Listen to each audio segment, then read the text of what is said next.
Mes salutations.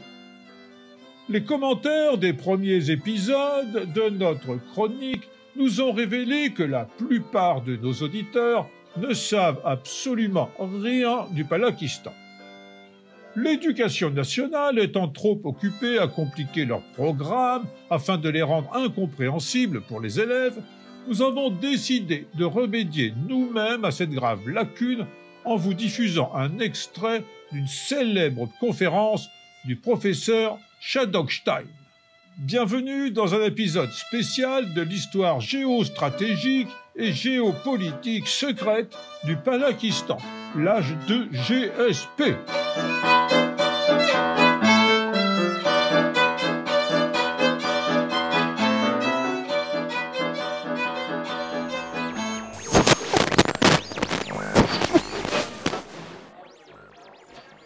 Pour commencer, il faut situer le Palakistan. Ah, qu'est-ce que ça peut être chiant.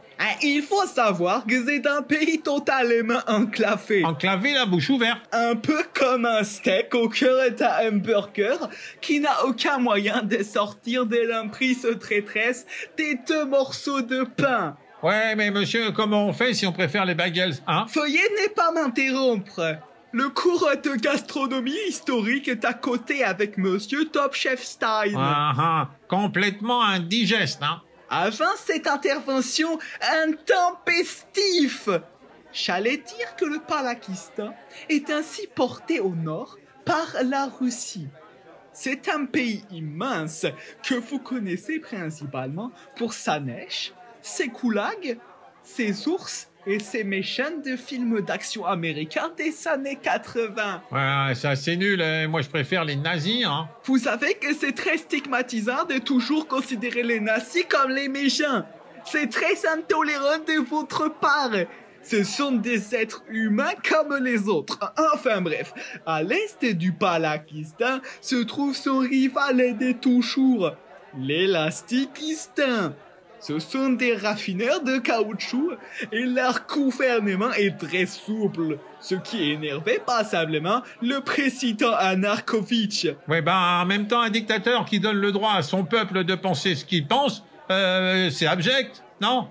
Cela va à l'encontre de la déclaration des droits du dictateur. Et donc, ces tensions ont périclité jusqu'à aujourd'hui, empêchant par exemple toute importation de pneus en caoutchouc élastikistanais au Palakistan. Ouais, mais enfin, qui peut le pneu peut le plus, hein. Bon, et c'est pour ça que les Palakistanais n'ont pas de voiture, alors. Non, ça c'est juste parce qu'ils sont pauvres. Elle est bonne. Mais revenons à nos moutons. Car justement, au sud-est du Palakistan se trouve l'Arkistan, célèbre pour avoir 5 fois plus de chèvres que d'habitants. Ouais, un beau trou complètement paumé, hein, pire que la Creuse, hein, c'est dire. Au sud-ouest du Palakistan se trouve son unique accès à la mer, le Filekistan. Enfin, à l'ouest se trouve le Kablistan, foyer de l'électronisme. C'est une religion fondée sur la croyance en un Dieu unique, maître d'Internet, dont les hackers seraient les prêtres, et Steve Jobs le prophète. N'importe quoi. Tout le monde sait que c'est Bill Gates qui est le seul et unique Dieu. Et concernant la géographie du pays en lui-même, la chaîne des montagnes de l'Ayaya délimite sa frontière avec la Russie. C'est un Italien qui a dû le découvrir, non? Et le dessert du Yapétien s'étend surtout le sud-est du pays, et bien au-delà vers l'Arkistan. C'est là-bas que se trouvent les camps de rééducation, qui obligent les pauvres dissidents politiques à couper les grains de sable en plusieurs morceaux. Ouais, bon, mais en même temps, le sable fin, c'est quand même plus agréable, hein. La dernière particularité géographique est la mer du Tchèque-Tchèque, même si aujourd'hui elle ressemble plus à une flaque d'eau qu'autre chose. En effet, Anarkovitch en avait fait détourner le cours dans le but de créer d'immenses champs de grenadiers. Et il devait penser que les armes, ça pousse sur les arbres. En dehors de tout ça, le Palakistan se partage entre des steppes arides, des plateaux désolés et des montagnes inhospitalières.